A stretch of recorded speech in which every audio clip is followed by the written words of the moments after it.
Lori Ndubura Salongwa n'ekino kyaffe ky'ebyemizannyo gatali nfuufu wano ku Bukedde TV1.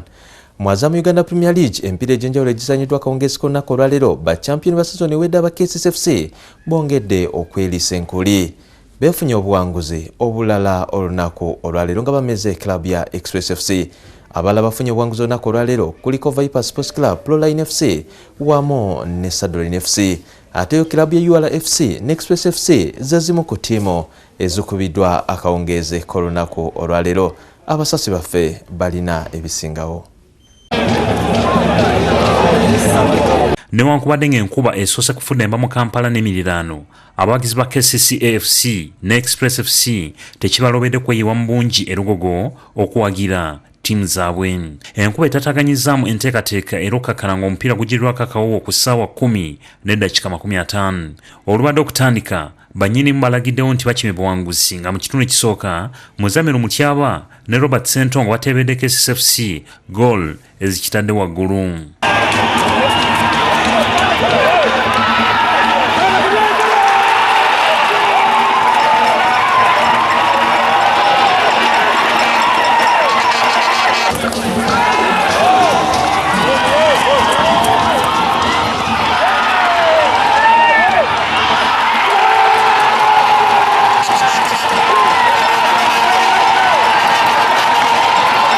Sadamu Juma yatebe ya Express FC wabula abadde bakyanoonya ekyenkanyi ate Geoffrey Ssenonko asikidde Robert Ssentongo n'abakuba gy'essuubi ng'eno yemaze egobye mu kibya. Obuwanguzi bwa leero buyambye KCCA FC okweggyako ekikwa ky'obutakwa Express mu season 2 esembyeyo.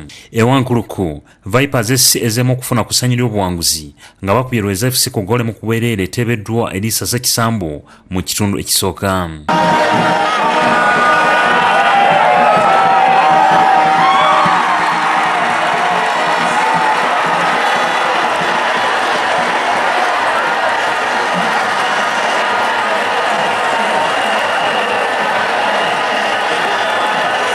Enambole likodi esivire y'obutateebwamu soni eno emenyeddwawo nga Frank Kalando wa Swana yagimenyeewo. Vitali Tabu yatebedde bannyinimu abavira ate nga Frank Kalanda atebedde Swana.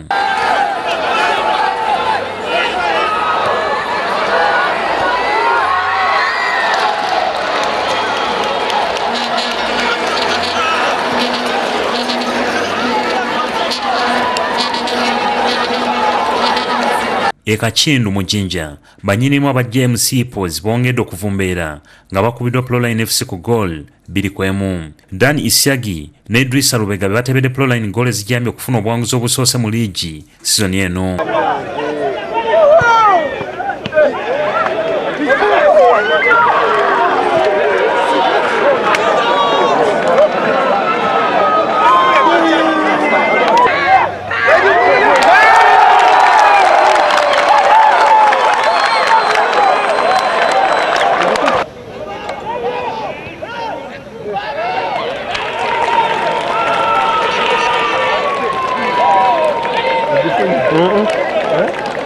Mu mirala egizanyiddwa Ebugembe Kirinnya Jinja SS eremeddwa okufuna obuwanguzi obusooka ng'abalemaganye ne Bull FC 0-0.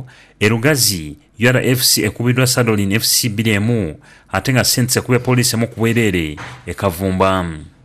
Oluvannyuma lw'emipiira gya leero KCCA FC enywereza ku ntikko n'obone 18 okuva mu mipiira 7. SC Villa yakubye n'obone 12 ng'eddiddwa Vipers wamu ne Swana FC. Ate okuva ku muzannyo gw'emmotoka z'empaka ekibangirizo agenda okubanga wavugirwa emmotoka z'empaka mu bikujjuko bya Kampala City Festival kiwedde okuyoyotebwa era nga abavuzi ab'enjawulo balinze okutunka ku Lwomukaaga luno enaggulo. Ne bino omusasi waffe alina ebisingawo. Ekibangirizo ekyaweereddwa ekitongole kya KCCA okuvugirwamu emmotoka z'empaka nga kino kiri naggulu kiwedde okuyoyotebwa nga abavuzi balinze kwemalagayaŋŋano ku Lwomukaaga luno. Leero ku makya tulakita za KCCA zibadde zimaliriza okusenda amakubo emmotoka mwe zigenda okuyita ku Lwomukaaga.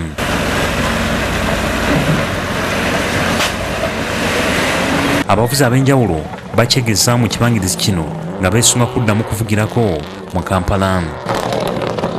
Tinunje ekikulu eri tight ate ya misinde akati wokolera nsubi bakubye second naye nga nungi nnyo abalabi bajja kunyumirwa ate nafe abavuzi tujja kunyumirwa.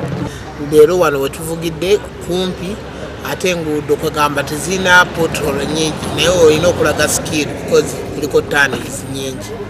Fantastic circuit. It's the first time, of course, but I believe with the day coming, it will be ameliorated. And the advantage is in the middle of the town, so that means probably every weekend people get to come and training, come with their family to enjoy themselves, and the market is not far away from here. Abavuzi abasooka 50 bamaze okwewandiisa nga bwe zinaakomekerezebwa ku Lwomukaaga enkeera ku Sunday mu City Festival, emmotoka za kukyamusa abalabi okumala essaawa 3.